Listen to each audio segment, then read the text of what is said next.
प्यारे दोस्तों, आइए गणित के एक नए पहलू को सीखने, समझने और जानने की कोशिश करते हैं।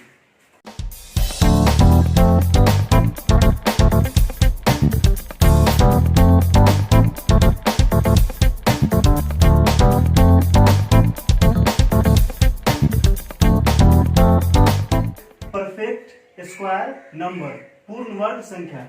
पूर्ण वर्ग संख्या कहते किसे? आइए सबसे पहले हम ये समझने की कोशिश करते हैं कि पूर्ण वर्ग संख्या कहेंगे किसे। दोस्तों, जिस संख्या का, वैसी संख्या जो किसी न किसी संख्या क्या हो, वर्ग हो, वैसी संख्या जो किसी न किसी संख्या का वर्ग हो, उसे हम लोग क्या कहेंगे? पूर्ण वर्ग संख्या कहेंगे, परफेक्ट स्क्वायर नंबर कहेंगे। दोस्तों, पूर्ण वर्ग संख्या किसे कहेंगे? तो वैसी संख्या जो किसी न किसी संख्या का वर्ग हो, उसे पूर्ण वर्ग संख्या कहते हैं। जैसा ये एग्जाम्पल के तौर पे हम लोग समझने की कोशिश करते हैं। एक क्या है? क्या एक पूर्ण वर्ग संख्या हो सकता है? जी बिल्कुल, एक पूर्ण वर्ग संख्या हो सकता है। क्यों? क्योंकि एक का ही वर्ग है। चार क्या है? यह भी पूर्ण वर्ग संख्या हो सकता है। क्यों? क्योंकि 4 किसका वर्ग है? तो 4 2 का वर्ग है, इसलिए 4 क्या होगा? पूर्ण वर्ग संख्या होगा। 9 पूर्ण वर्ग संख्या होगा। बिल्कुल 9 पूर्ण वर्ग संख्या हो सकता है। क्यों? क्योंकि 9 किसका वर्ग है? 3 का वर्ग 9 होता है, इसलिए यह पूर्ण वर्ग संख्या होगा। 16 यह भी क्या होगा? पूर्ण वर्ग संख्या होगा। पूर्ण वर्ग संख्या क्यों होगा? क्योंकि 16 4 का वर्ग होता है। तो जितनी भी संख्या है जो किसी न किसी संख्या क्या हो, वर्ग हो, वह पूर्ण वर्ग संख्या होगा। दोस्तों, आप यहाँ देख रहे होंगे कि एक तो हमने लिखा है लेकिन 2 नहीं लिखा। 2 इसलिए नहीं लिखा है क्योंकि 2 जो संख्या वो किसी का वर्ग नहीं होता है, इसलिए 2 पूर्ण वर्ग संख्या नहीं हो सकता है। हमने यहाँ 3 भी नहीं लिखा है। 3 क्यों नहीं लिखा है? 3 इसलिए नहीं लिखा है क्योंकि 3 भी किसी संख्या का वर्ग नहीं होता है, इसलिए 3 पूर्ण वर्ग संख्या नहीं होगा। फिर 4 तो लिखा है लेकिन 5 नहीं लिखा है, 6 नहीं लिखा, 7 नहीं लिखा, 8 नहीं लिखा। ये सारी संख्या हमने इसलिए नहीं लिखा क्योंकि यह किसी संख्या का वर्ग नहीं होता है। पूर्ण वर्ग संख्या वही होगा जो किसी न किसी संख्या क्या कहलाएगा? वर्ग कहलाएगा। दोस्तों, आइए हम एक नई चीज सीखते हैं, पहचानने की कोशिश करेंगे। कुछ ऐसे नियम है, रूल्स है, जिसके जरिए हम देख के पहचान सकते हैं कि दिया हुआ संख्या पूर्ण वर्ग होगा या नहीं होगा।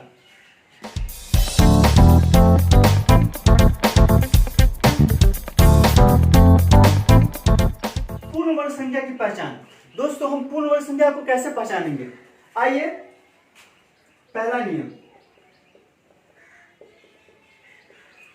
दोस्तों, जिस संख्या के अंत में, आप हमेशा याद रखिएगा किसको? 2 3 7 8, ये 4 संख्या है। ये 4 संख्या है, जिस संख्या के अंत में यानी इकाई के स्थान पर, जिस संख्या के अंत में यानी कि इकाई के स्थान पर 2 हो, 3 हो, 7 हो, 8 हो, क्या क्या होगा? 2 3 7 8। इस चारों संख्याओं में से, इन चारों संख्याओं में से कोई भी संख्या किसी भी संख्या के इकाई के स्थान पे हो, अंतिम में हो, तो वह संख्या कभी भी पूर्ण वर्ग संख्या नहीं हो सकता है।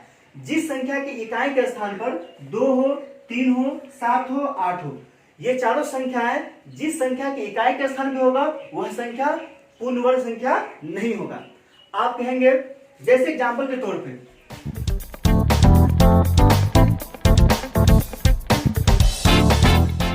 क्या यह पूर्ण वर्ग संख्या होगा? तो दोस्तों, इसकी इकाई के स्थान पे कितना है? 2 है, इसलिए यह पूर्ण वर्ग संख्या नहीं होगा। दूसरा एग्जांपल, क्या यह पूर्ण वर्ग संख्या होगा? दोस्तों, इसके भी इकाई के स्थान पे, इसके भी इकाई के स्थान पे कितना है? 3 है, इसलिए यह क्या होगा? पूर्ण वर्ग संख्या नहीं होगा। पूर्ण वर्ग संख्या क्या होगा? नहीं होगा। तीसरा एग्जांपल, दोस्तों, इस संख्या के भी इकाई के स्थान पे कितना है? 7 है, इस संख्या के भी इकाई के स्थान पे कितना है? 7 है, इसलिए पूर्ण वर्ग संख्या होगा? नहीं होगा। चौथा एग्जांपल, दोस्तों, इस संख्या की इकाई के स्थान पे कितना है? 8 है, इसलिए यह पूर्ण वर्ग संख्या होगा? यह भी पूर्ण वर्ग संख्या नहीं होगा। तो आपने देखा क्या कि 2 3 7 8 किसी भी संख्या के अगर इकाई के स्थान पे हो, अंतिम में हो, तो वह पूर्ण वर्ग संख्या नहीं होगा। एक और एग्जांपल से आप समझिए। दोस्तों ये जो पांचवा एग्जाम्पल है थोड़ा ध्यान से समझिएगा। पांचवा जो एग्जाम्पल है इसकी इकाई का स्थान कितना है? 5 है। क्या यह पूर्ण वर्ग संख्या होगा?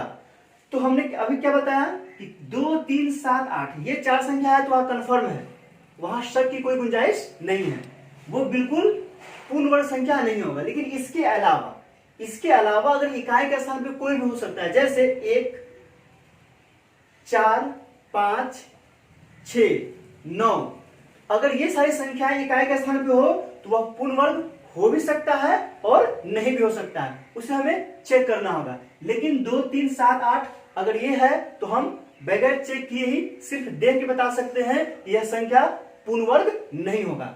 दूसरा रूल्स देखिए क्या होगा। दोस्तों जिस संख्या के अंतिम में जीरो की संख्या क्या हो? विषम हो। जिस संख्या के अंतिम में जीरो की संख्या क्या हो? विषम हो, वह संख्या पूर्ण वर्ग संख्या नहीं हो सकता है।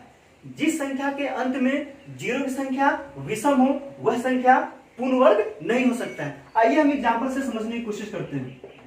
दोस्तों आइए एग्जाम्पल से समझते हैं। ये दी गई संख्या है, इसमें से कौन पूर्ण वर्ग संख्या नहीं होगा और कौन हो सकता है। हमने अभी क्या बताया कि दी हुई संख्या को अंतिम में देखेंगे। जैसे इसके अंतिम में कितना शून्य है? 3 शून्य है, और 3 क्या होता है? एक विषम संख्या है, इसलिए यह पूर्ण वर्ग संख्या होगा। तो यह पूर्ण वर्ग संख्या नहीं होगा। क्यों? क्योंकि इसके अंतिम में जो जीरो की संख्या वो क्या है? विषम है।